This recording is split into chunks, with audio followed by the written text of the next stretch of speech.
G'day folks, just to give you a bit of context on today's episode, I originally recorded this episode about 4 months ago in the heart of a cold Melbourne winter. It has unfortunately taken me that long to get this thing going, but circumstances have definitely gotten better with the whole COVID situation since then. So anyway, enjoy the look back in time and the chat.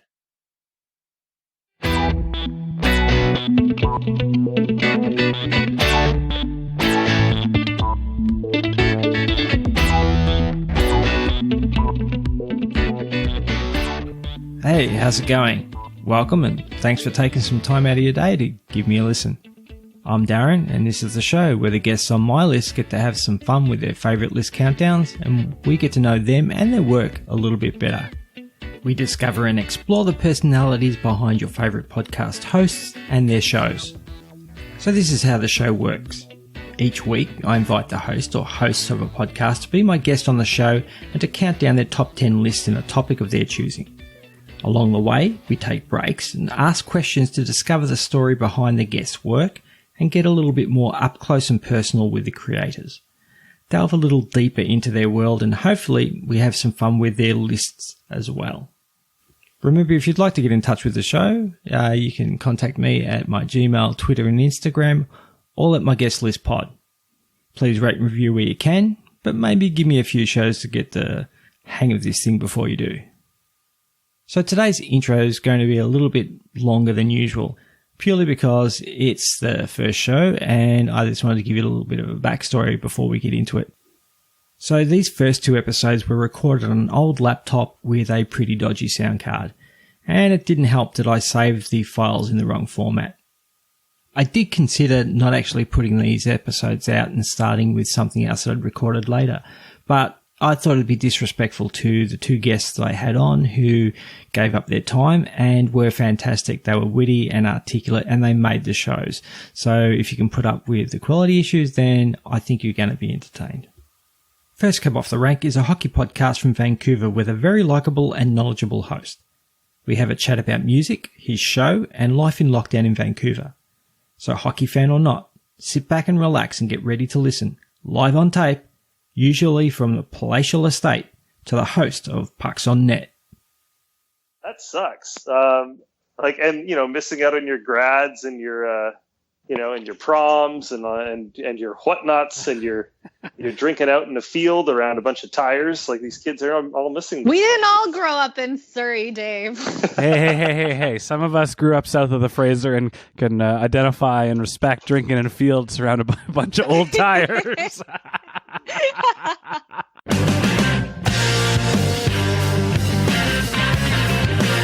Oh, we get a lot of shots. Everybody come to the net. We just have to get more and more pucks to the net. Just got to get pucks on net. Pucks on net. Pucks on net. I'm getting pucks on net. What were you saying about putting pucks on net? We'll keep putting pucks on net. We used to talk about in Vancouver getting pucks on net. Put as many pucks on net as we can. I'm getting pucks on net. Pucks on net and driving it, making it a hard night on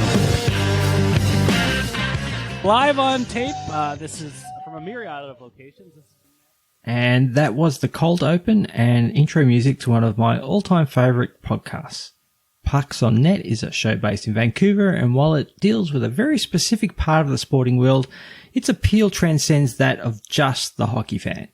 The podcast is in its 7th year and has developed a loyal and active fan base, of which I consider myself a part of. I've actually been listening to them from their very first year, not the first episode, but not far off. I've listened to the team as they've loved and lost, been in and out of work, and of late, one team member has started a family. If you come to the podcast looking for fantasy or fancy stats, then you're going to be disappointed. But if you want to be entertained and also get the lowdown on hockey, then this is the place. The way I put it in my Apple review was a little like this. Come for the hockey talk, stay for the Tinder stories. It's a sort of podcast where you come back each week nearly as much to see what's going on in the lives of the hosts as you do to listen to their take on the hockey world. So today, while I've communicated with him over Twitter and email, I'm very excited to finally be able to chat with the host of the show. He's a seasoned broadcaster, a high school talent show standout, a Roddick Candle aficionado, and the glue behind a very funny and informative Vancouver hockey podcast. Ryan Schaap, how are you, sir?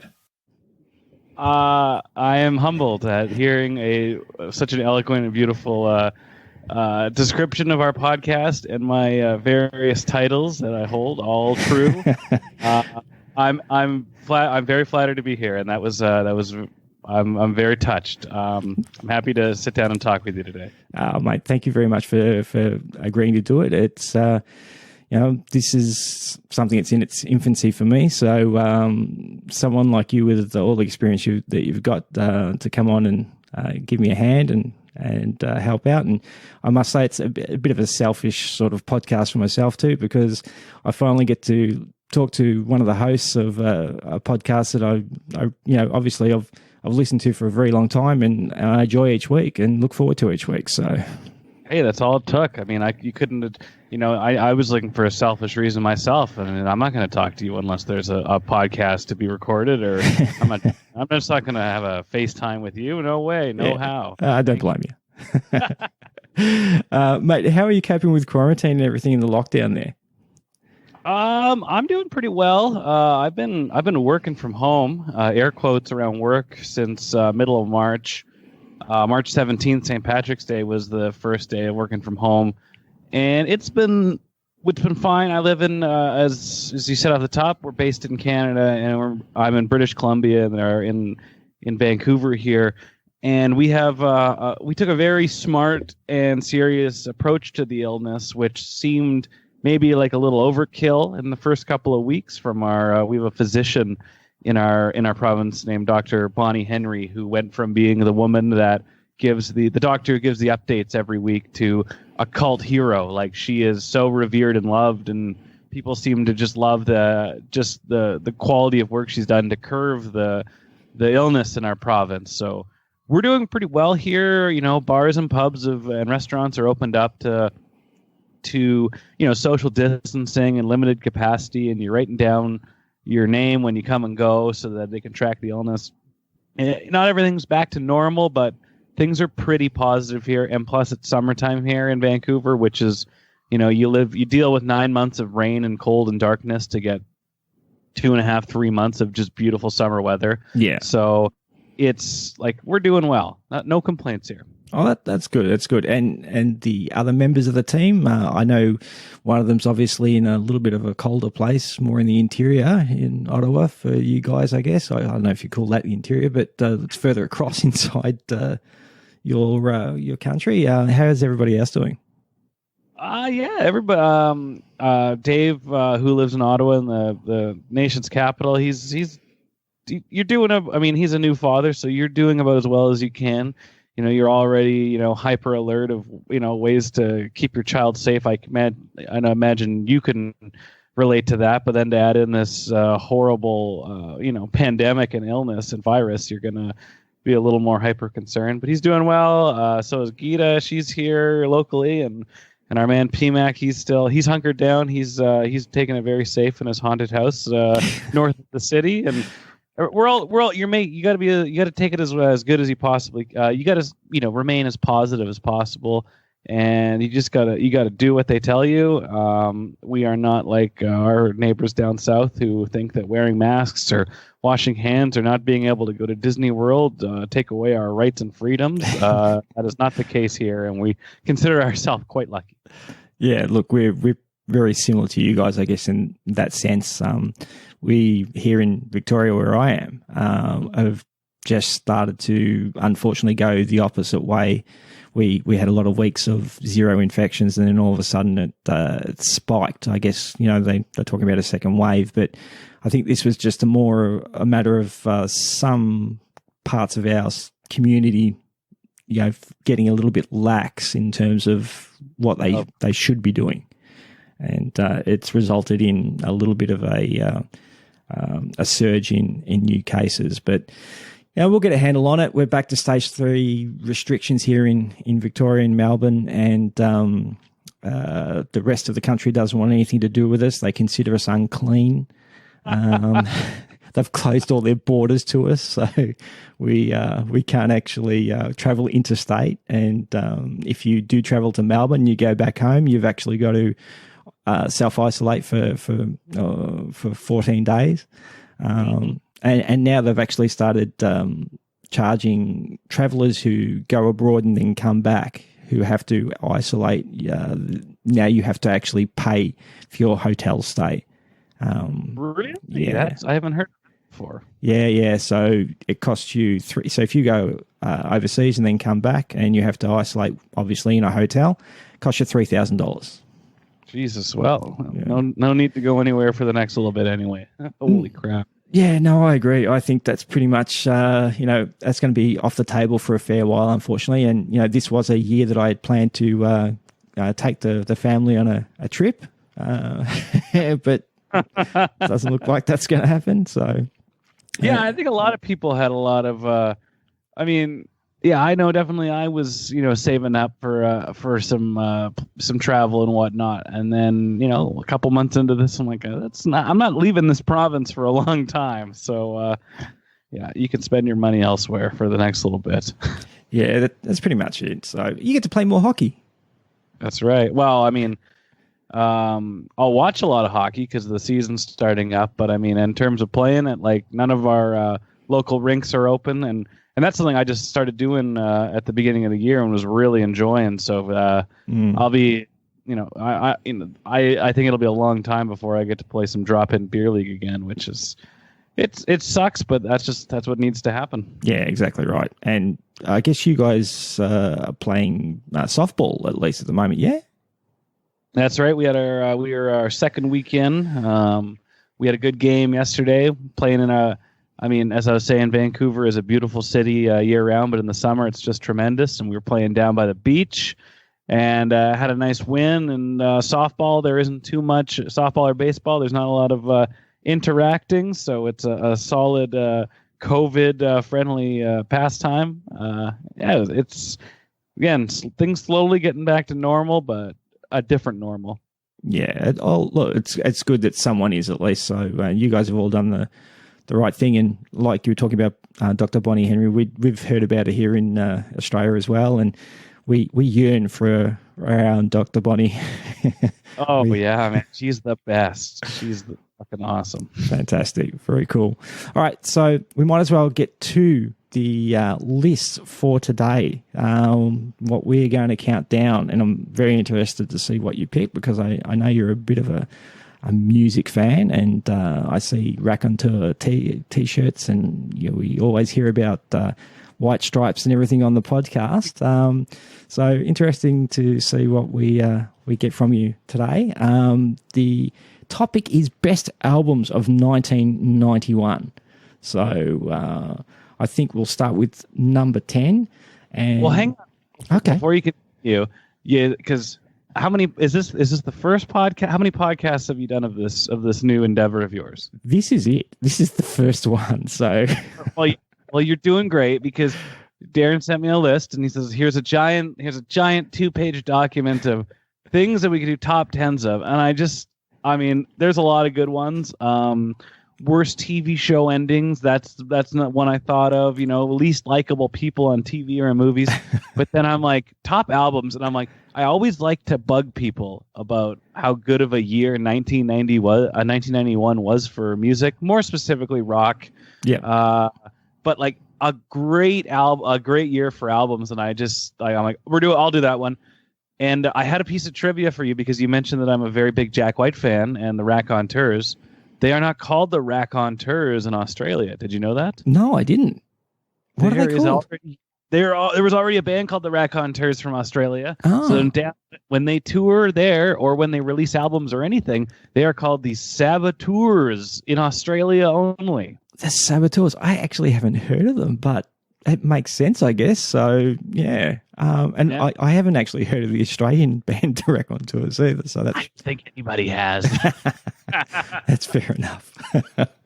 Fair enough. Oh, that's cool then. So how old were you in 1991, if you don't mind me asking? I was, let's see, I have a late birthday. I have a December birthday. So I would have been 3. 3. Okay. All right. So we come at this from probably a couple of different angles. So you were 3. I was 23. So yeah, you're looking at yours through nostalgic glasses, and yes. I'm looking at my list through Just a different one. Yeah, not a lot of life experiences with this music as it came out. Yeah. So look, I tried to actually do my list in terms of what I listened to that year, and not retrospectively go back and with hindsight say, look, this deserved to be, like I didn't put in. You'll see that I didn't put in REM Out of Time, which is obviously a really good album. But you weren't listening to REM Out of Time. You were out of time. I was out of time. Exactly right. I didn't. Shiny Happy People I liked because it had Kate from B-52s in it, but outside of that, that was it. Yeah. So I like it. I'm definitely looking at this album. I'm looking at it with a touch of like my favorite records, but also in terms of like generally what the best ones were. Yeah. And I think we're gonna be on the same page for a lot of things, and then there could be a few things that maybe we a couple surprises, so to speak. All right, fantastic. All right, well, look, number 10. We'll start with you. You're the guest. We'll start with your number 10. What's your number 10? For the 10th best album in 1991, Soundgarden's Bad Motorfinger, which I don't think was it their third album.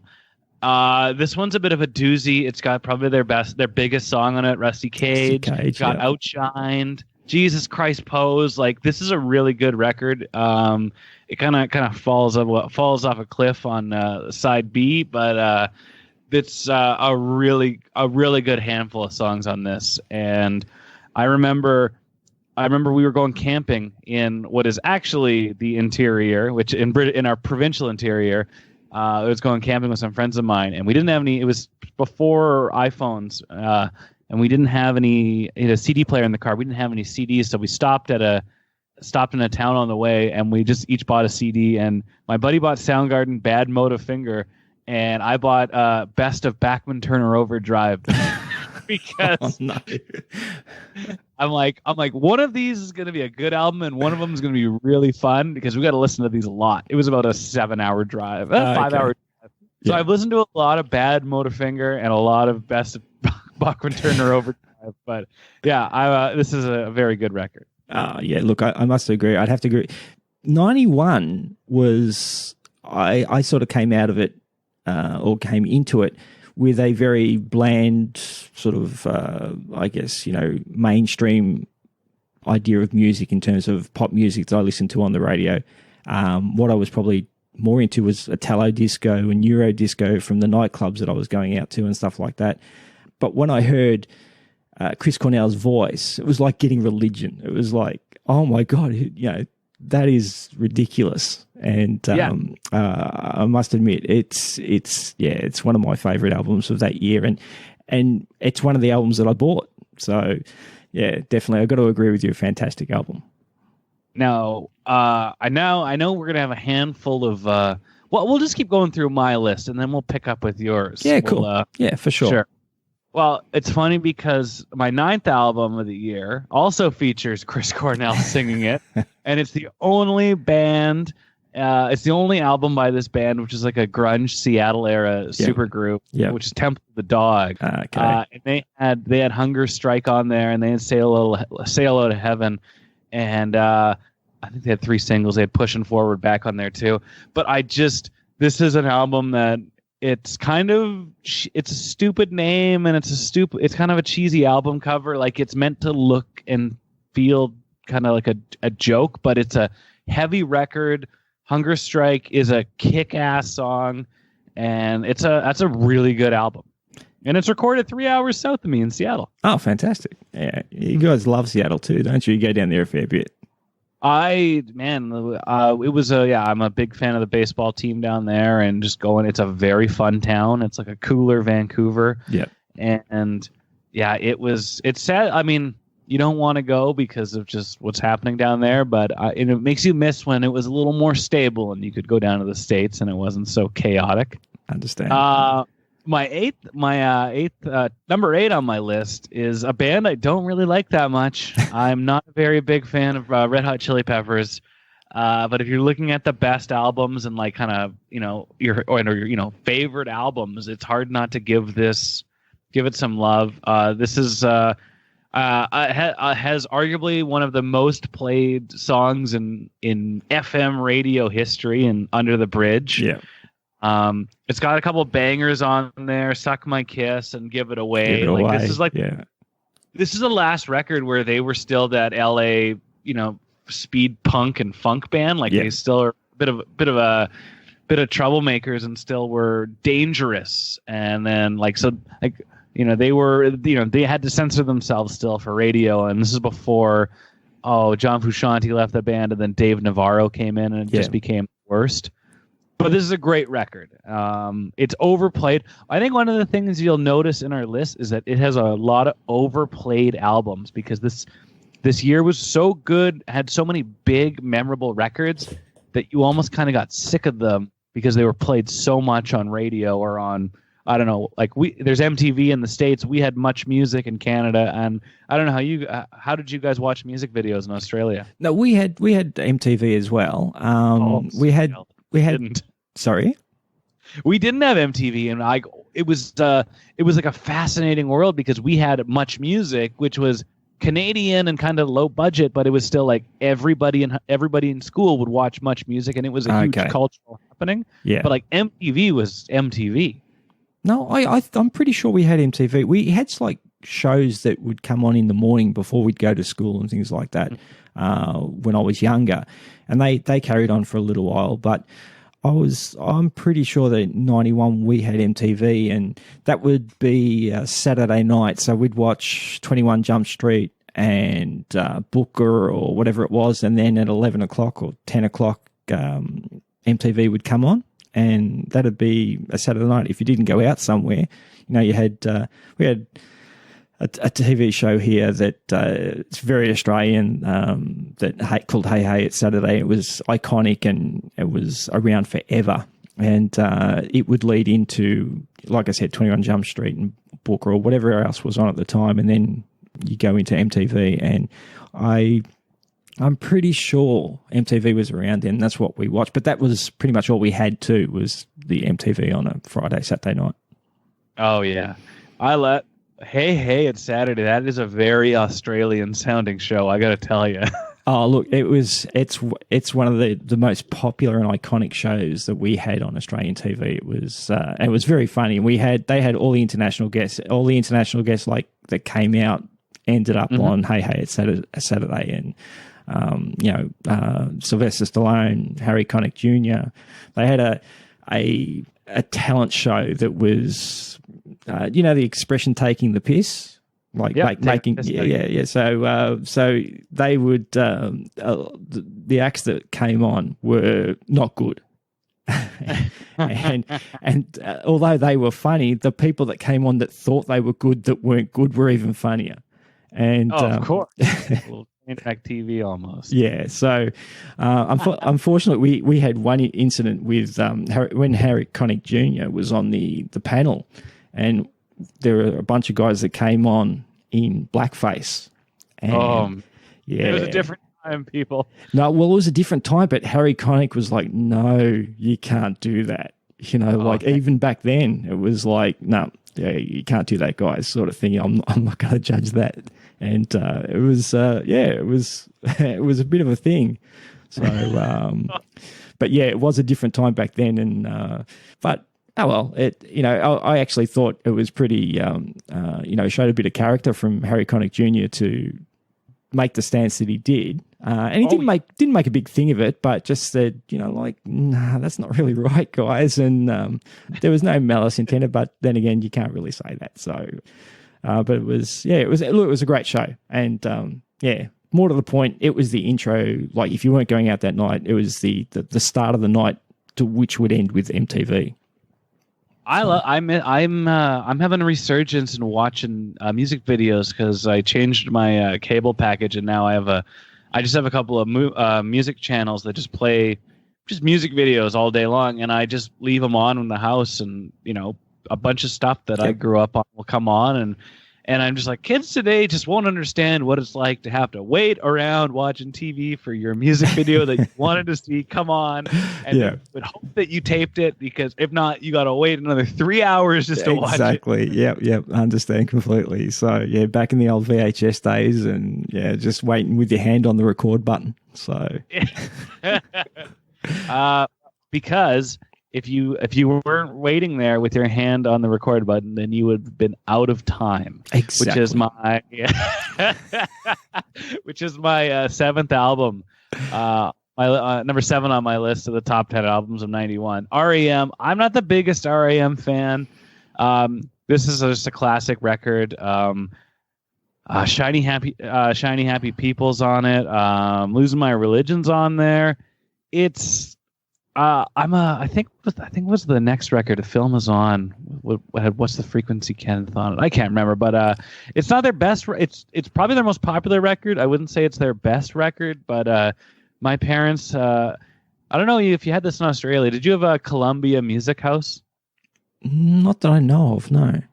Okay, there was a scam in North America in the 80s and 90s when everybody was replacing their cassettes and their records with CDs. There was a company called Columbia Music House, and I think it was the Columbia record label. And they would basically send you 10 CDs for a penny or something, and then you had to keep buying CDs every month, so you didn't. Yeah. Sorry. No, this rings a bell because this is how I got half of these CDs from my list. Yeah, everybody. A lot of people would get sucked into these contracts of having to buy all these CDs at inflated rates. Yeah. Because you'd get 10 or 20 or whatever for a nickel or a penny. And I know my parents had it for a few years, and they had a handful of records on this list they had through in Canada. It was called Columbia Music House. Okay. Yeah, we had on the back of I think it was the TV Week, there was an advert for this. So I signed up, and this is how I got, like I said, most of my CDs that year. And like you said, they just kept coming, and I tried to actually cancel, but it was really hard to get them to listen and actually do anything. So in the end, we moved house at the end of that year. So, I ended up with a couple of CDs that I may not have paid for. So, I think you're not alone. But yeah, everybody fell for that scam in that era, just because CDs and they became, and this is. Everyone was replacing their stuff, and then about a few years later, like by the late 90s, early 2000s, is when CDs really started costing so much more money. Like I remember an album would cost $20 Canadian, and then there was just kind of the whole that really sparked and fueled everybody illegally downloading. But yeah, Columbia House was the start of the overpriced record, and. So we have a top 10 list here, and unfortunately 10 does not land number 10. It falls number 6, which is Pearl Jam's first record. This is a big year for Seattle on my list. But before we get into that one, so that's a big album, so we'll get back to that one. I just want to ask you some questions first. Get back to know you a little bit more. So and the show that you produce, and we'll get back into the list after that. So cool. So I just want to know, or I know, but I'd like everyone else to know, how did the podcast that you do get started, and how did the 4 of you guys that are on the show, how did you get together? It was an idea of our disgruntled former employee, Sheila, a good friend of mine. She said me and a couple of friends of mine were pretty funny when it came to talking about hockey, and not too stupid, pretty informed, but also pretty jovial about it. And then I actually had a Facebook group where it was just like a discussion group about hockey, and it kind of started in there. And all 4 of us, and including Sheila, we all went to BCIT, which is the British Columbia Institute of Technology, which is a trade school in BC here, and it has a very well-known kind of journalism and broadcasting program, and we all took that. And so I knew 4 or 5 very engaging and entertaining and intelligent broadcasters, and I said we should do this. I remember I texted Dave one day, and I'm like, I got an idea. We should do a hockey podcast, and he's like, yes. I'm like, it should also feature these people, and he's like, yes. I'm like, we'll do it this Saturday about the Canucks. He's like, yes.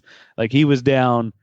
The second the idea popped in, and we recorded. I rented some equipment from a music store here, and we learned really quickly that you shouldn't get drunk and podcast because it doesn't translate well. So we recorded 3 episodes in a night. Yep. 2 made it to air. Those are the first 2 episodes. The third one was just a mess. Yep. And I just remember sending it to a few people, a couple of people I trusted in broadcasting with a mind that I trust and respect, and they said you guys did a really good job, and this was very well done, and we just kept doing it, and we've done it for 7 years. It's almost been 7 years now, since September 2013, and I've taken an approach of balance and making sure that you only podcast when you want to, and you don't want to force it on anybody. So we've always taken summers off and most of December off, and even this year with COVID and the NHL season kind of being put to a halt, we kept doing the show for 2 months, but by June we kind of ran out of things to talk about, and nobody knew what was going to happen. So I said, let's just take summer vacation until it comes back, and then we'll come back. So it's been a lot of fun, and it's helped me a lot in my professional career, and just it's been a very very positive endeavor that I can't say enough good things about. So, not forcing the guys to podcast, does that include PMAC?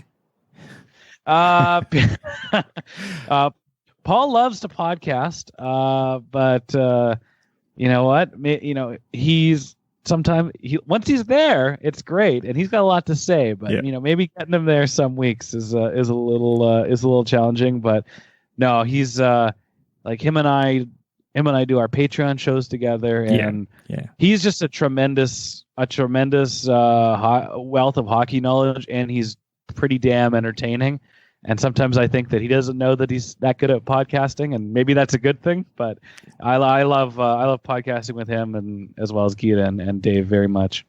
Speaking of hockey knowledge and Gita, did you ever get any sort of kickback or anyone say to you, "Look, well, why you got a girl on a sports hockey podcast sort of thing?" Or like, she's got a great hockey knowledge base, and she can be really funny. But did you ever get anyone sort of, why you got a girl on or anything like that? Or face any sort of, feedback? Surprisingly, a little bit. I would used to post the show on Reddit and some other forums, and it was just kind of like a lot of dudes would just be like, "Oh, she has an annoying voice." I'm like, everybody has an annoying voice. Like, exactly. You're listening. You're not listening to enjoy it. You're listening to critique it. So you're going to find everything annoying. And and that's the one thing. Like, I wanted to have a female voice on our show, because if there's one thing that the world doesn't need, it's a bunch of white dudes sitting around talking about sports and being loudmouths. Like, bring in another perspective and bring in a female perspective. And if somebody doesn't like that, well, then there's other problems that they need to worry about than what they like or don't like about a hockey podcast. But it hasn't been too bad, thankfully. I guess the hockey fan community hasn't been as shitty as maybe another community would be. Yeah, look, I think you're completely correct there in terms of she gives you guys a perspective that nearly, I don't know of any other hockey podcast that has a girl on it. And she gives, a really different sort of view that you don't get from anywhere else. And like you said, usually it's a bit of a boys' club, especially with some of the hockey podcasts. So, and do you think that's part of what appeals to, you've got so many loyal fans and all over the world. Do you think that's part of what appeals to them? I think so. We have a lot of female listeners, and I would definitely say so. And it's outside of, it's us just being ourselves, but people kind of want to hear. They want to have there's almost like a stigma attached to sports podcasting or broadcasting or sports radio, and it's just dudes yelling, and it's a dick measuring contest about who knows more or who's right and who's wrong, and I've never taken that approach to sports, and I'm like, and that's kind of the vibe of our show, and I want to have there's more than one type of person in the world that's gonna like a sport or like whatever you're talking about.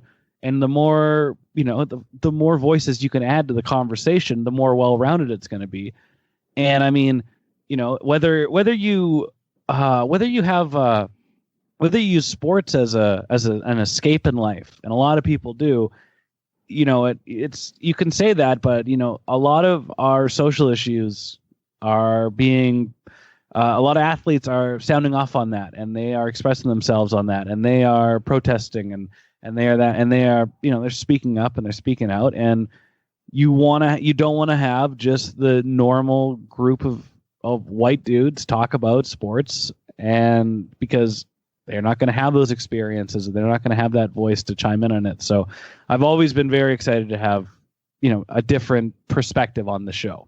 I agree with you wholeheartedly, and obviously that's part of the reason why I tune in every week and can't wait to listen to your podcast. And like I said, you guys, the dynamic between you guys is fantastic. It's obvious that you guys are good friends, but you bounce off of each other really, really well. And you're very poised, and all except Guido have worked in the media too, haven't they, for hockey or for some other way. So I know Dave's with doing the film stuff, the movie stuff at the moment, but you guys have all worked in hockey media before, haven't you?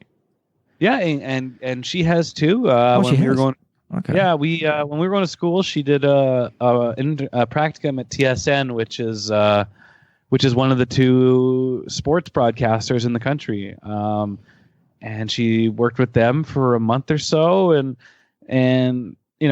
so she's she knows how to deal in the world of sports broadcasting, and she has that experience, and we all do. And Paul definitely has the most current and active and substantial experience. Like, he is in the dressing rooms and he's covering games and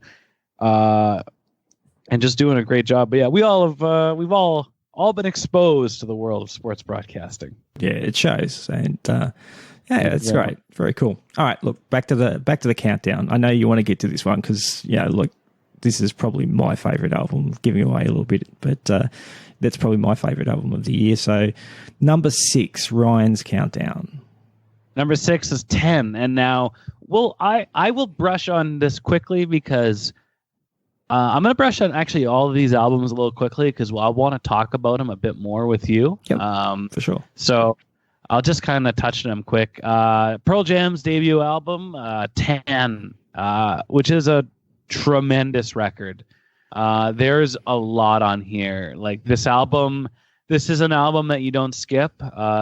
There's not a bad track on here, really. Even Flow's on here, Live. Black, what a track. Jeremy. It just goes, and there aren't a lot of singles. Aren't a lot of singles on the B-side, but it's a tremendous record. I'm not the biggest Pearl Jam fan, but it's just French kiss. Considering that, how come you got it at 6? Because I like these 5 albums a lot more. Okay, well, that makes sense. Funnily enough, that does make sense. So I guess that's the way it works. So all right, fair enough. But if we were talking about best front to back records on here and most quality of songwriting, it'd probably be number 3 or 4, maybe 2. Actually, it might be that. We'll talk about that. All right, my 5 record is not Use Your Illusion 2, but Use Your Illusion 1. Guns N' Roses, that was their big follow-up to one of the best albums ever, Appetite for Destruction. There's some crap on both of these records. Basically, their big idea was Appetite was so big, we're going to have to release 2 albums at the same time on the same night and make people buy them. So Like they entered the charts at 1 and 2. Like it was just it's such looking back, it's such a cash grab. Like just, it was a good move. Hey, they're making money, that's for sure. Yeah. But you have it on your list too. So we'll come back to it. This is an album you don't have on your list. My number 4, and this is very selfish choosing on my part, is the Canadian Icons, the best band, the best Canadian band of all time, and the most popular within Canada. They'd play arenas and stadiums in Canada one week, and bars and clubs in America the next. It's Tragically Hip. Probably the best band you never heard of. They are staples in Canada. Do you know about the Tragically Hip, Darren? Well, I was going to say, I've heard of the Tragically Hip, but I'm tragically lame because I've actually never listened to one of their songs. But I know who they are. That's polite. I like your pun. They're a huge deal in Canada. I imagine you have something similar in Australia, but here we have Canadian content laws. Yes. And that's to make sure that Canadian artists are featured just as predominantly as American ones. Yeah, we have the same thing. So that might have helped. Yeah. So like I think it's 21 in 5 songs on the radio needs to be Canadian in Canada. Okay. And I'm all for it. And that's probably a reason why this band got a little more play, but they are a tremendous band. The lead singer of the band, Gord Downey, he passed away. He got brain cancer, and they performed one final tour. And it was arguably like one of the most emotional, like important, significant moments in Canadian, art history. And the final show they played, which was in their hometown of Kingston, was broadcast on our CBC, which is our public broadcaster. Like it's Yep. what's it called? Like the it's our BBC. Like our ABC here. Yeah. Yeah. So our Canadian Broadcasting Corporation put on the concert for free, live, no commercials, uncensored, and even our Prime Minister Justin Trudeau was at the concert in a jean jacket and a Tragically Hip T-shirt, and the most Canadian thing ever. And so this band is a huge deal in our country. And they put out their second album, which is called Road Apples, which is a slang term for horse poo. But the album is anything but. This is their second record. It's tremendous. For all you Australians out there, this is a standard bar band. It's not as heavy as your AC/DCs or your Rose Tattoos, but it's just a good rock and roll band with very very good poetic lyrics. Little Bones, Twist My Arm, 3 Pistols, 3 absolute beautiful tracks, and that's just a beautiful band. So that's my number 4. Before we get to number 3, so this is part of the good thing about doing this with someone like yourself who does know music so well. I'm going to be exposed, like obviously after I do the podcast with you at some stage, and probably today, I'm going to go get a Tragically Hip song or album and not buy it, but go to YouTube and I'm going to listen to it and see what it's like. So I love being exposed to new music, even if it's old music and stuff that I've missed, and they're going to be one that I go back on and listen to, and I'll let you know what I think. Oh, I love it. Yeah, they are a Canadian staple. The first whistle at every Toronto Maple Leafs home game in the first period is always a hip song, at least on a Saturday night. If you are going to go listen, their best album came out in '92. It's called Fully Completely, and it's just tremendous. Are these guys bigger than Rush? No, Rush is big in the States. Like Rush was a huge band in America. Okay. They just weren't. They didn't have the commercial. Well, they weren't a popular band. They weren't commercially popular. Okay. Rush was. But within Canada, the Tragically Hip is just like, it's just, it's ingrained in the culture, whether people want to admit that or not. And not everybody in town in the country is a hip fan, but they're just very, very integral. Cool. All right. That's something that I've learned. And like I said, it's something for me it's some homework I'll go listen to. All right, your next one. My number 3 record is my favorite album by U2, and it's a really good record in general. Achtung Baby. A lot of just like Guns N' Roses, U2 had to follow their big, huge album. Like U2 had the Joshua Tree back in '87, which is just whether you hate him or you like him or you think it's overplayed, just like a ridiculously deep and beautiful record. Joshua Tree, so they had to come out with something, and it's they were this is back before they were completely full of pompous and full of themselves, and I mean this is definitely the start of it. U2 or Bono had a handful of characters he played on this, and which led to a bunch of crap. It led to the most overzealous and expensive concert tour ever, the Zoo TV tour. That was huge. Yeah, I remember that. Yeah. Oh God, it took days to set up. They had cars hanging from the rafters and giant screens, and Bono would phone the president on a big screen every night. But this album kicks so much ass, even better than The Real Thing kicks ass. Mysterious Ways, a little overplayed, but whatever. One, which is, I heard a famous story about Axl Rose saying that he, I don't know if it's true, but I've heard it enough times for me to think it is, but he would listen to One by U2 over and over and over and over again and cry because the perfect song had been written and created. Whether it's true or not, I don't know, but it's a good story. I'm not a big fan of U2, and it was like what you mentioned with the way that he was starting to become bigger than the band, I think, and with all the things that he was promoting, and he was getting a little bit obnoxious, but there's no way you can sort of deny that this was I look back on that year, and I wasn't going to put this is in my list, but I wasn't going to put it in because I'm not a U2 fan, but I looked at the songs, and, Zoo Station, even better than The Real Thing, One. What's the other one? Until the End of the World. Who's Gonna Ride Wild Horses? So Cruel. That's great. Song. Who's Gonna Ride Wild Horses? That was another one that was big here. The Fly. This is a record to put on if you have a special somebody coming over and you're entertaining for the evening. It starts out heavy and then it kind of goes into this ambient, beautiful record, and it's just there's a lot of it's just a very deep album. Number two, I've been in a very big. I was thinking about this a lot, and I won't touch. Well, we'll touch back on it a bit more when you give your list. But I've been in a bit of a Metallica deep dive, and this album, 91, they put out their self-titled album, also known as the Black Album, and it's a damn near perfect record. Not a bad song on here, even Struggle Within or My Friend Misery. But this is it sounds incredible. It was part of it was recorded here in Vancouver with legendary producer Bob Rock. Oh, fantastic!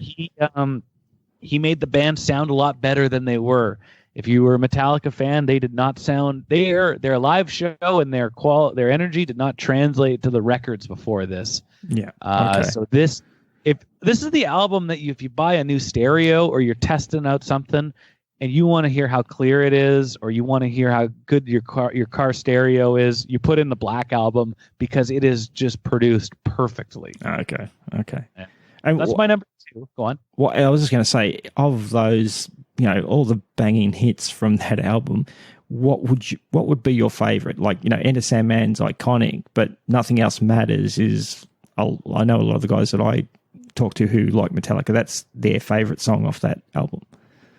Man, if I'm privy, like it's overplayed, but there's a reason why it's overplayed. Sandman is just a banger. It is. Sad But True is pretty good. Holier Than Thou is just a thrash track, which is, we're a thrash band. Another little slow, to slow down a little bit. Man, I'll go with Sandman or Unforgiven. Unforgiven's pretty cool. Sandman. Unforgiven's so good. It is. It's hard. It's like picking your favorite child. Yeah.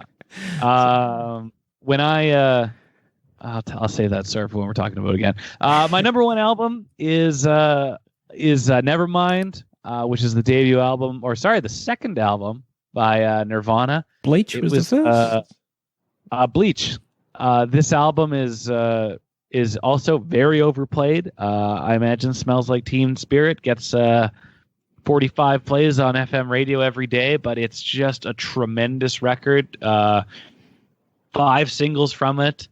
And this is an album that I would say it doesn't. There's not a song to skip on here. I know it's some kind of it kind of trails off on the end with Endless Nameless and Something in the Way, but Teen Spirit, In Bloom, Come As You Are, Breed, Lithium, Polly, Territorial Pissings, Drain You, like that's half of their greatest hits record Straight away. Yeah, and it's just an amazing record, and we've all heard the opening chords to Teen Spirit 8,000 times, but It's what everybody learning to play guitar, sort of exactly.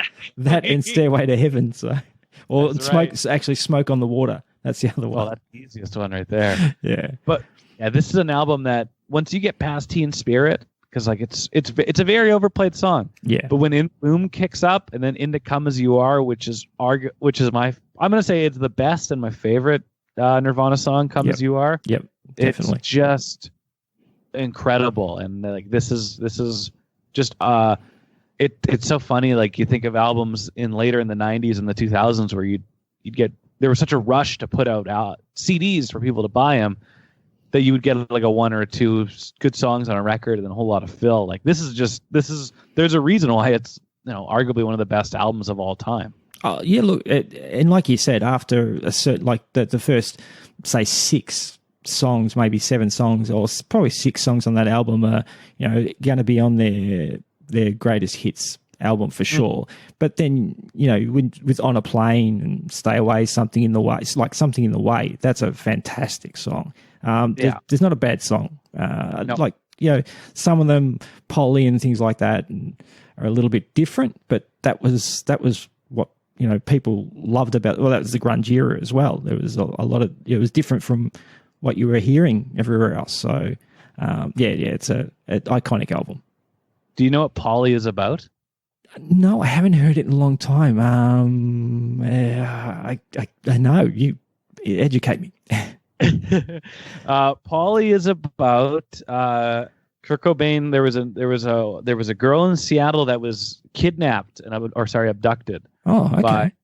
And she and her abductor like tortured her, and she was tied up and stuff, and I don't know all the specifics of it, but she was able to either sweet talk or convince or trick the captor into letting her untying her, and she was able to break free and survived. And Kurt Cobain saw a news story about this and was just so captivated that he wrote that song about her. Oh, okay. That was actually, I was trying to remember, and that was nothing like what I was remembering. So, okay, that's crazy. And I wonder if my son's a big sort of like music fan, and his memory is a lot better than mine nowadays. And usually it's those little tidbits that he likes to actually pass on to me. So I'm sure if he was here, he probably would have gone, yeah, I know. And but no, I didn't have a clue. So no, that's crazy. I had no idea that it was about that.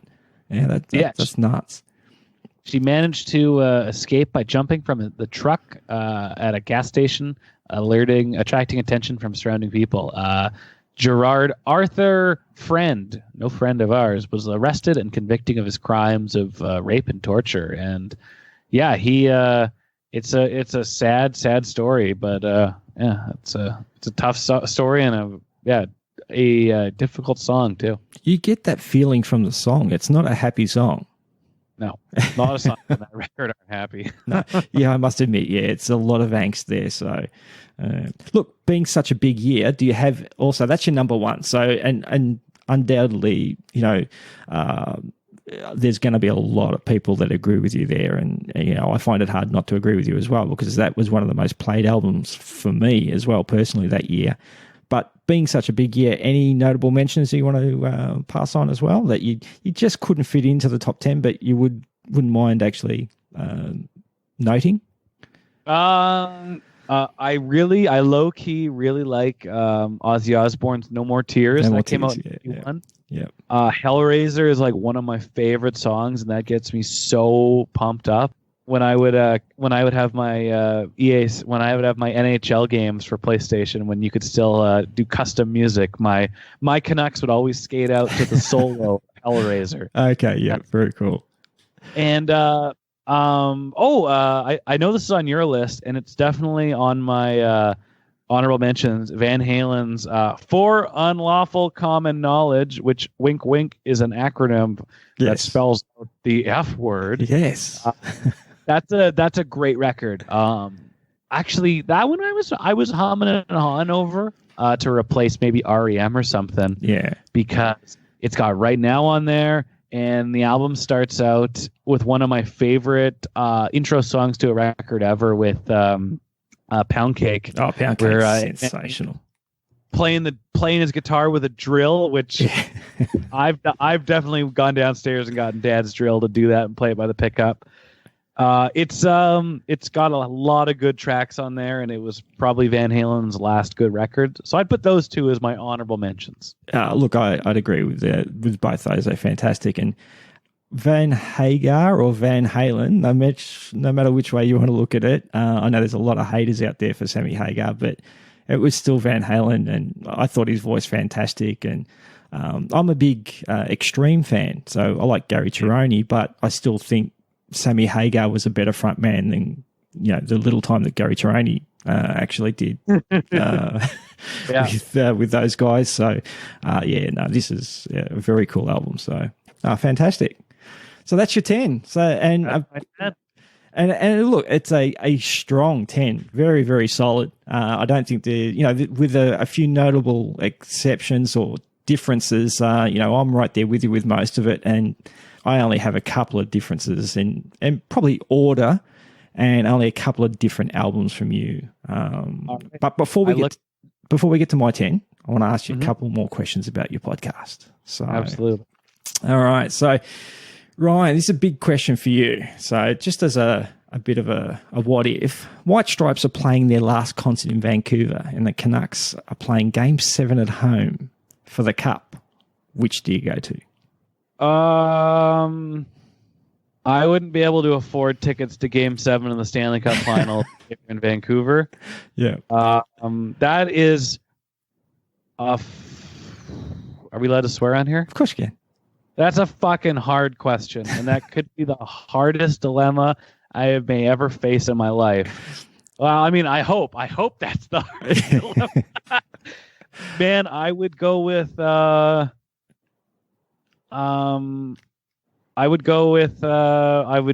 White Stripes wouldn't be on until probably 9:30, 9 o'clock.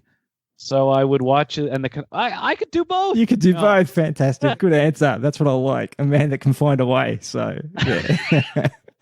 I went to see the Canucks play Game 7 of the 2007 Western Conference quarterfinals against Dallas. We bought tickets off we bought resale tickets, and then we went to go see a band called the Electric Six at an old club called Richards on Richards, also known as Dicks on Dicks, which is no longer open. But we lost our voice yelling at the Canucks game and the concert that night. Oh, very cool. Worthy night then. Fantastic.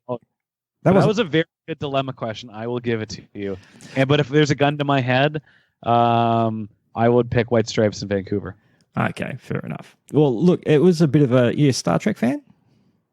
No. No, okay. Well, it doesn't really matter, but it's a bit of a Kobayashi Maru sort of a question where there's no actual way of winning or getting the right answer sort of thing. It's a really hard dilemma. So, the fact that you actually did come up with something at the end, but I applaud the fact that you found a way to do both.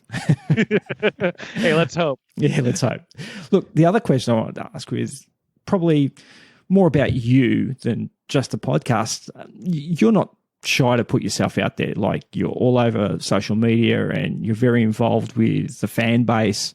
I really, really enjoyed your podcast that you did with your dad about your early days with hockey and things like that. Oh, thank you very much. No, look, it's great, and obviously on the show and on the Patreon episodes and things like that, we get a little bit more of an insight into not just you, the other guys as well, but there seems to be nothing off limits when it comes to yourself. Were you always this open, or? That's a good question. I've been Yeah, I learned at a young age to be open and honest. I could remember specific times growing up where I was burned for lying about stuff, or look back on things times when I should have said something or did this or that, and I always kind of look back on those and really learn from those experiences. But I've always been somebody that I'm usually at my most calm and comfortable when I'm being 100% honest with people and talking about whatever it is I'm going through, whether it's positive or negative. I learned that skill at a young age. So yeah, I also look back on my life and think about the more embarrassing times, and all you can do is learn from them and grow from them and own them. So I've always been somebody that's happy to make fun of myself first, or take the piss out of myself. Yeah. And so I've always been like that. And you know what? There's been times where maybe I shouldn't have said that or acted that way, but for the most part, I like being a fairly open book with my life and experiences, and that's just who I am. No, oh, look, that sort of self-deprecating nature too is, I guess, that's part of what we do a lot here in Australia, and we see that in someone else, someone that doesn't, mind making fun of themselves or just being open, not always making fun of yourself as such, but just being open. And that's something that's really honest and raw, and I really appreciate on the podcast. And the rest of the guys are probably a little bit more coveted with their private lives and things like that. But it's each week, and as I've talked to other people about when listening to your podcast, you really get to know you guys, and you don't just come back to listen to the hockey opinions, which are fantastic, and you're really well educated in terms of everything hockey, but you have opinions that don't always agree with each other, which is fantastic as well. But you also you want to come back and you want to listen to where you guys are at in your lives and things like that, and that's what's been the appeal for me with your podcast. So one of the things that appeals to me. So yeah, it's been really good, and the fact that you are so open is really refreshing compared to a lot of other people. So hey, all you could be in life is honest, and yeah, like other people on the show, they might be reserved with other aspects of their life, and rightfully so. And there's aspects of my life that I'm reserved, of course, and I don't share. But I mean, sometimes I think that the podcast is hockey talk, and what dumb thing did Ryan do this week? And I like that, and the people I know and care about in this world like that too, and that's all that matters. Yeah, very cool. So what's from doing the podcast, what's probably I guess the best thing that's come from it outside of obviously, exposure to the rest of the world in terms of your opinions and things like that? What would you consider the best thing to come from doing the podcast? For me, I could say interacting with people like this, like we're doing right now, doing other podcasts, meeting people that like the show, like that's always really cool. And I don't take that for granted in the least bit, and none of us do. And the fact that people want to listen and want to interact with us just because we're recording ourselves, being ourselves, and not really putting too much of an act on, that's incredible. But for me, my favorite thing that came from the podcast is just having this creative outlet and this kind of this project, whether monetizing it or just having an outlet to create things, to create artwork, to create content, to create podcasts. Like that's what I love about it, and I've turned it into a passion. We've turned it into a passion project, and I've turned it into a portfolio that I've gotten jobs from because of it. And it's something that, with the blessing of others, other people on the show, like we've done it exactly the way we want to and the way I want to, and it's worked out because of that. So that doing exactly what we want and being ourselves and it being successful and people resonating with it is the best thing that's come from the podcast. And look, it's funny, you know, this is my first attempt at doing something like this, and one of the things that you guys do so effortlessly, which seems counterintuitive, but you're yourself, you're just natural, you're who you are, the four of you, and it comes across. It's like, doing this now, just trying to have a conversation and knowing that I'm actually speaking through a microphone and watching, you know, the Skype feed and things like that, and it's pressure that sort of takes you out of being who you are. So the fact that you guys do it so effortlessly, you know, it's something that, you know, should be applauded, because that's, I think, part of the reason why you feel so comfortable listening to your show, because it's just you guys getting together, having a chat, and you're confident in who you are, and you're confident in terms of what you know, and your opinion's your own, and that's pretty much it. Absolutely. And it took a while. It takes a while to you know, some people are naturals, and can, you know, turn it on for recording, for audio or for video. And other times it's difficult, and you get nervous and you get stressed out and you don't think you have enough to say, and it can take a long time to get comfortable and for you to kind of be confident in your work and your ability. Yeah, I'm getting that. You're doing a great job. Thanks, mate. Thanks. You're a kind man. All right, cool. I guess we have to get to my 10 countdown. Well, I'll make it a little bit quicker, and we can discuss things as we go. There's not too much, like I said, that's different to yours, but we'll start with number 10 for me. It's one that's you've already done. It's Achtung Baby. And as I mentioned before, if you were to ask me in that year, because I didn't buy the album, what was one of your number 10 top albums for that year? In that year, I would never have said Achtung Baby, because I was not a U2 fan. I hated the fact that they did actually have this massive concert sort of that it took days to get together and things like that, and big blow up stuff, and it was a big production. And I guess I saw that as a little bit counterintuitive from what Bono was trying to project in terms of his ideals and his ideas about what the world should be and things like that. And, you know, he was a performer. He was giving a performance, and it was a great performance, and it was a great show. But I don't know. Sorry? At the time, like, people were starting to resent this band for being so popular and being as big as they are and as outspoken. And when the album wasn't, I would say this album's better than the Joshua Tree. Oh, I agree. Opinion. Yeah, for sure. But when it came out, people are like, it doesn't sound exactly like the Joshua. It's not Joshua Tree 2. Yeah. And people wanted to hear exactly like that. And as much as we can gripe on U2, they're an evolving band. They're an evergreen band that's always changing. They are artists, and they take risks. And it's hard to call Achtung Baby a risk when it's this good. But yeah, they did it the way they wanted to, and it didn't sound exactly like Joshua Tree. And it definitely, people were like, nah, whatever, man. Yeah, and look, I looked back on 91 and went, I used to sing along to all those songs. So I could not put it in my top 10.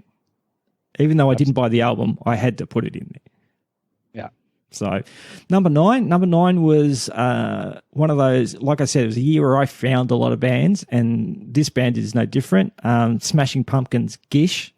I love Billy Corgan's voice, and I really hadn't heard too much before this album. And we didn't get a lot of singles actually played. It was actually through a friend of mine who actually had the album. I listened to that and went, this is crazy, and didn't really know anything behind about the backstory to the band at all. But it became one of my favourite albums of the year, and I ended up buying it. So Suffer and I Am the One, they're two of my favourite songs off of that album. And Crush. No, actually, what's the Rhinoceros? Rhinoceros is probably my favourite song off of that album. And I just if I don't like the lead singer, like the voice, I usually don't like the band. And his was a different voice from anything that I'd heard before, and just great album. you never I can't like there's a handful of bands that have a very identifiable lead singer.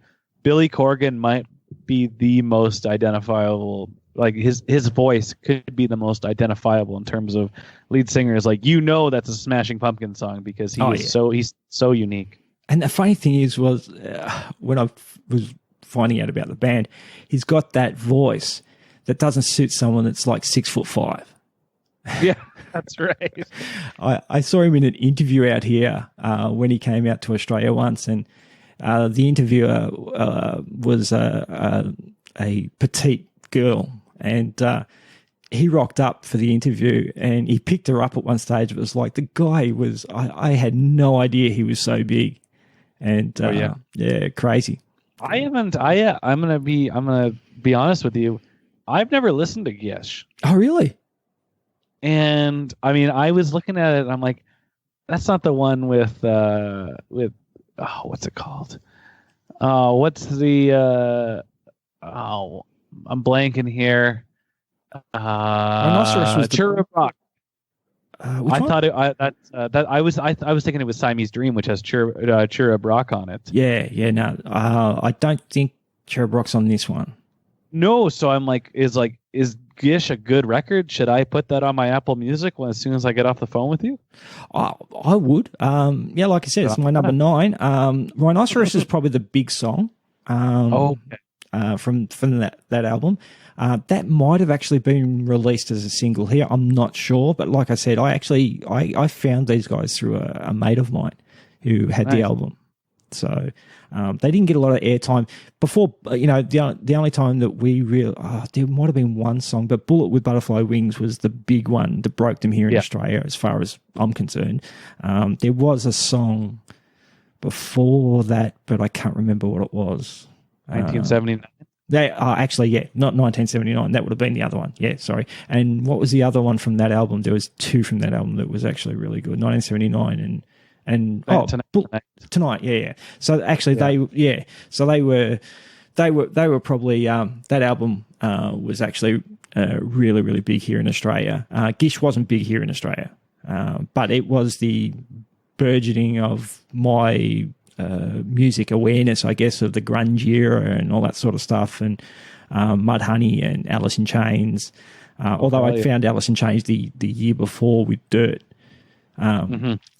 So yeah, but unfortunately, Alice in Chains released an album 1990 and 1992, but nothing in 1991. Hey, this would be a good year for live music because there were a lot of good albums released the year before too. Yes, exactly. So, look, my number 8 was the album from Van Halen or Van Hagen or whichever way you want to look at it. For Unlawful Carnal Knowledge. And again, nothing stands out for me on that album as the best song or anything like that. I just thought it was a really consistent album all the way through, and it's Van Halen, which I love. So, that was my number 8.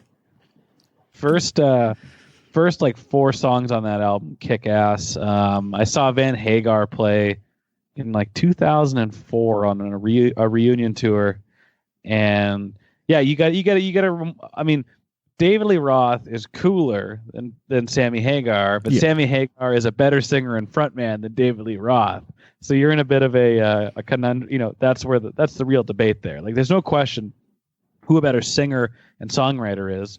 It's Sammy Hagar, but David Lee Roth's way cooler. Oh, look, yeah, the way his acrobatics on stage, and he works the music videos better than anybody. But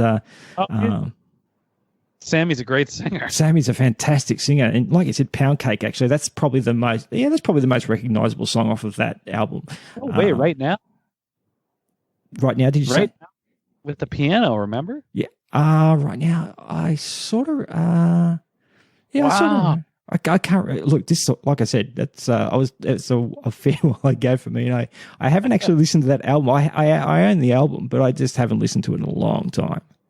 Okay, because Right Now has this like suspenseful piano intro, and it had a famous music video. But like at every sporting event, when times are, when the home team's down or whatever, at any sport they'll play Right Now. Okay.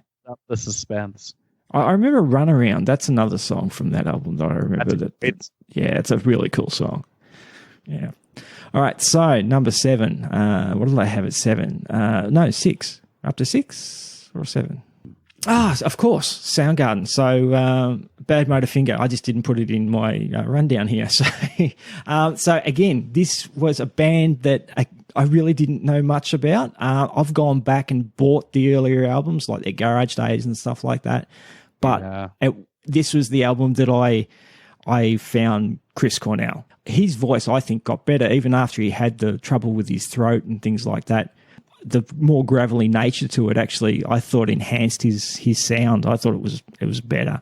Absolutely, no question. And if I look back on it now, apart from his voice, Bad Motorfinger, and Rusty Cage was fantastic, but the rest of the album probably not as great as I remember it. I probably enjoyed it more when I was younger, but it's still a fantastic album. And as I said, I sort of had to go by what I bought that year, what I really played in the car, or not the car, but what I played on my CD player at home over and over and over. And that was one of the albums. And I sort of found grunge, and that became sort of like a lead into heavier stuff for me as well. I got brought up with my grandparents. I lived my whole life with my grandparents from 9 days home at the hospital, and my grandfather was a slow trombone player, and we listened to a lot of Tommy Dorsey, Glenn Miller, big band stuff. And we also listened to a lot of classical. We listened to a lot of show tunes, funnily enough. Carousel, State Fair, Seven Brides, all that sort of stuff. So they were all on cassette in the car, and we'd go from that to rugby drinking songs. So it was a very broad range of musical education from my grandfather. But this sort of was, and as I said, I was into a lot of the dance music at the time, going out to discos and things like that.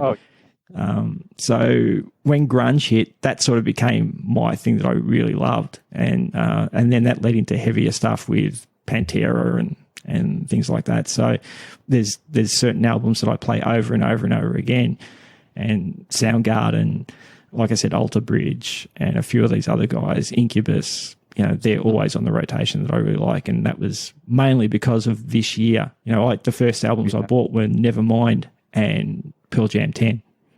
And CDs, from the Columbia house back of the magazine. They were the first 2 albums. So, and they were influential and impactful enough that as you said, your taste was changing around that time, and it's like that kind of sound, that type of songwriting, those type of bands have stuck with you ever since. Oh, completely.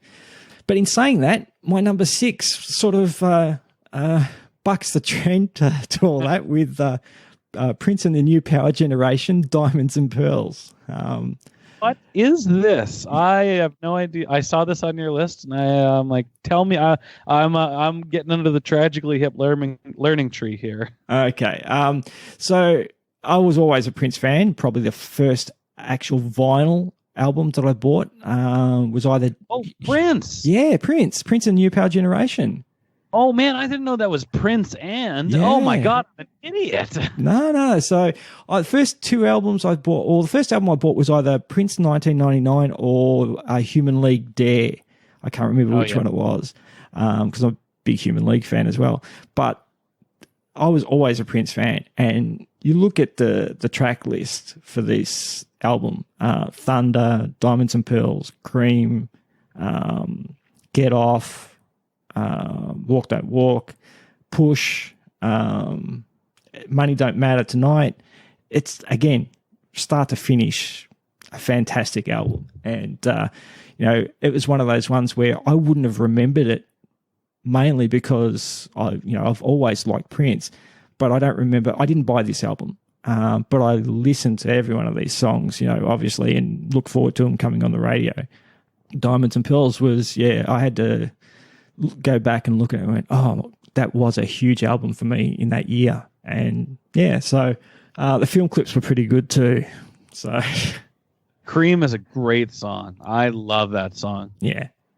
And as I said, he fantastic entertainer, and the film clips, people would wait to watch on MTV to see Cream and the Two Girls, and it was just it was like Michael Jackson-esque in terms of it was a whole production. Oh man, yeah, and like he was pretty he was, Prince was putting out some provocative videos and songs at the time, so it was kind of like you had to see it. Oh look, the Two Girls got interviewed nearly as much as he did. It was crazy, they were always asking about their dynamic with Prince, and I thought, it was fantastic marketing on his part. It was great. So that's my number 6. Number 5 is, so I was going to cheat, and I was going to combine Use Your Illusion 1 and 2 together for my number 5 pick, mainly so I could get You Will Be Mine on as part of it. But I have to agree with you. Use Your Illusion 1 is a better album. So I've gone with Use Your Illusion 1 at number 5. So it's a tough decision because like two of my favorite songs are Pretty Tied Up and Civil War and You Could Be Mine, but unfortunately they're all on Use Your Illusion 2. Like just like Metallica with Load and Reload, if you put these two albums together, you'd have one really good one instead of two okay ones. And that's because it was the Terminator 2 soundtrack, and it was a great song, and you had the great film clip with it as well. It was in the movie. Iconic as oh yeah, 100%. But I looked at the track. I did go back and have a look at the track list of both albums, and I had to edge it to Use Your Illusion 1. So it comes down to a snail's race. Fun fact: You Could Be Mine was actually written and recorded during the Appetite for Destruction era. They just felt that it didn't fit the records. They didn't put it on, so it didn't sit around for 4 years. Yep. Like, can you imagine That's if they put it on there after Rock Queen or whatever? Like, that'd been the greatest album ever made. Yeah, that'd be nuts. Well, they couldn't have probably gotten any bigger than they did, but that would be nuts. That would have been a nuts album. They did a concert out here in Australia at Calder Park, which is a raceway, so where they race cars and things like that. So it was a 40-degree day. There's some famous YouTube, some clips on YouTube of them. Like that's where they also made Rose Tattoo get back together so they could open up for them. Yes, that's the one. Yeah, that's it. Yeah. Goddamn degrees, and everybody was they were spraying people down with hoses. They were so hot. Well, it's 40 degrees. He was, I think, 2.5 hours late or maybe more.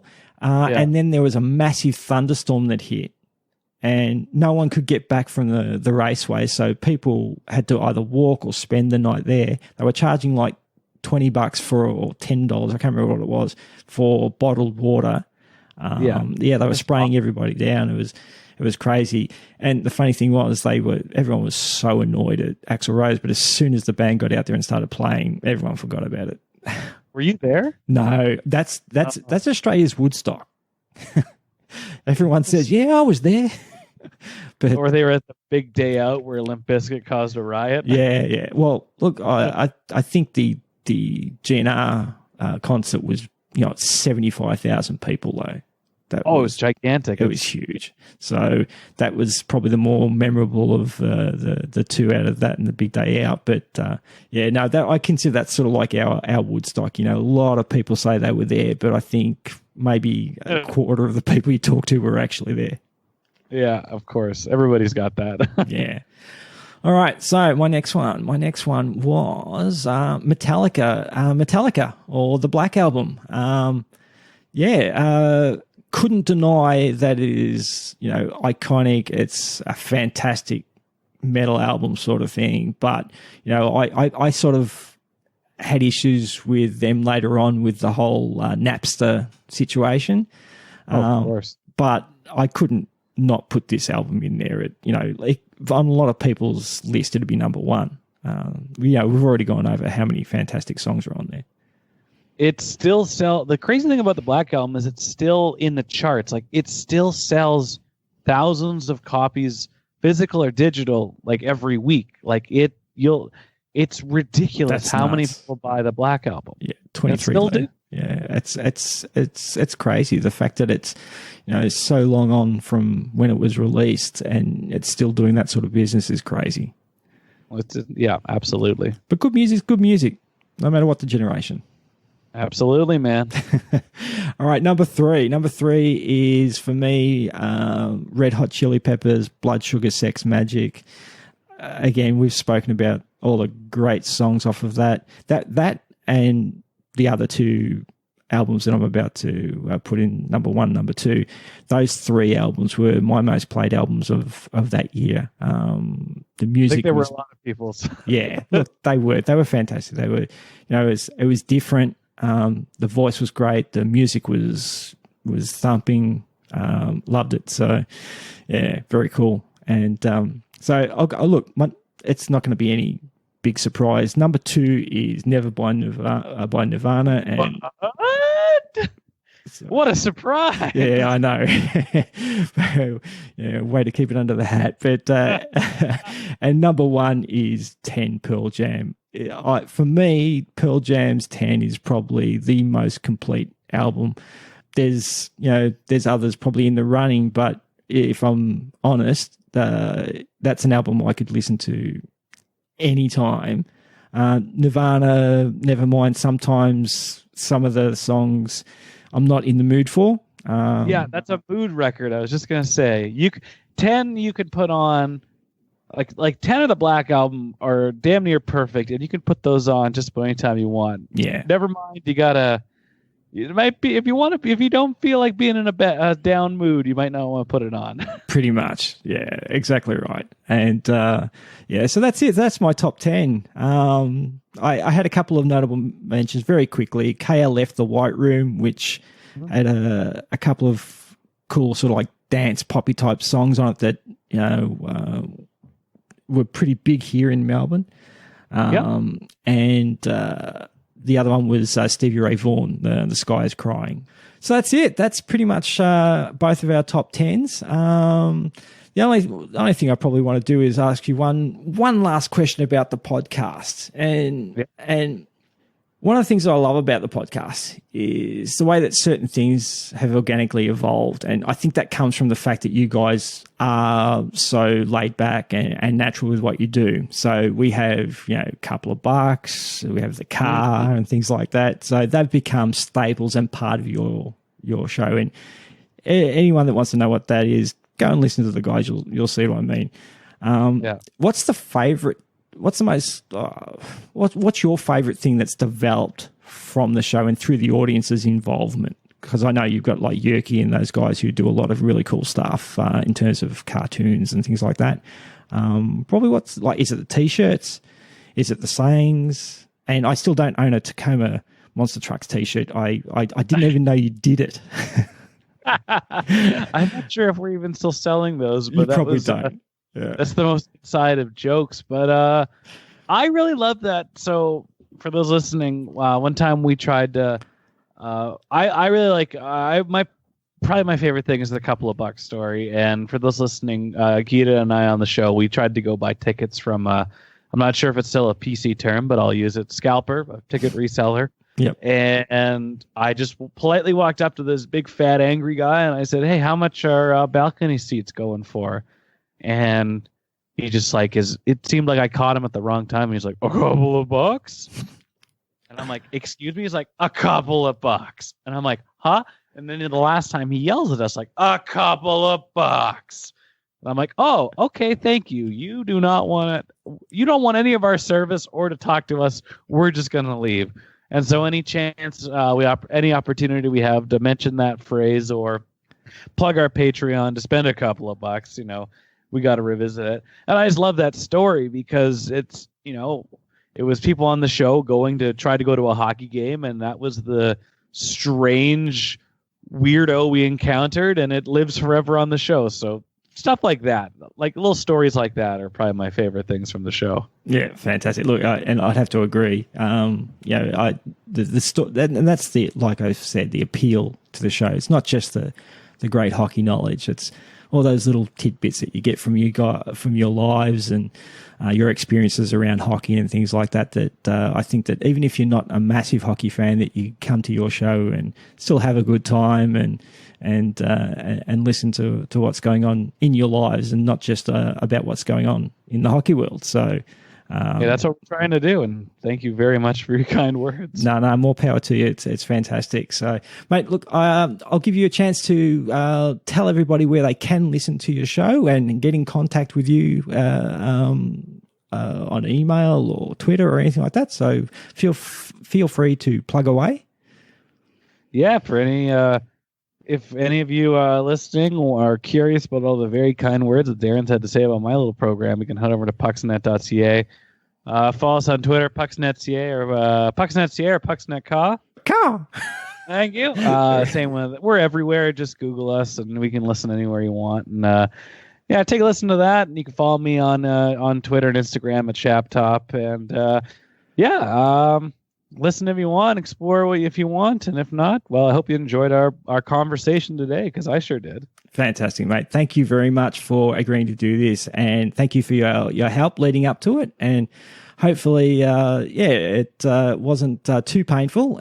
I'll be back anytime. All right, Thank you mate. very much. Fantastic. You have a good day. Stay safe, and I know it's very, very 2020 April 2020. So, but for us, it's very poignant at the moment. So, stay safe and stay well. Enjoy your summer, and good luck to the Shitty Beatles softball team. Oh, thank you very much, and you stay safe as well, and hopefully things return to somewhat of a normalcy in the months. Yep, definitely. All right, mate. Say goodbye to say hello to everyone for me, and stay well. You too, man. This is a lot of fun. Thanks, mate. It was. See ya. All right, bye. And that was Ryan, a fantastic guest, great guy, loves his music and his hockey, and was really entertaining. You can find all the links to his show and to Ryan in the show notes. Don't forget to join me next week when I launch the first of my review shows. It's a smaller format show where I give you a little look into one of the podcasts I'm either listening to or have listened to in the past and recommend. Thanks for listening, and I'll chat at you again in 2 weeks.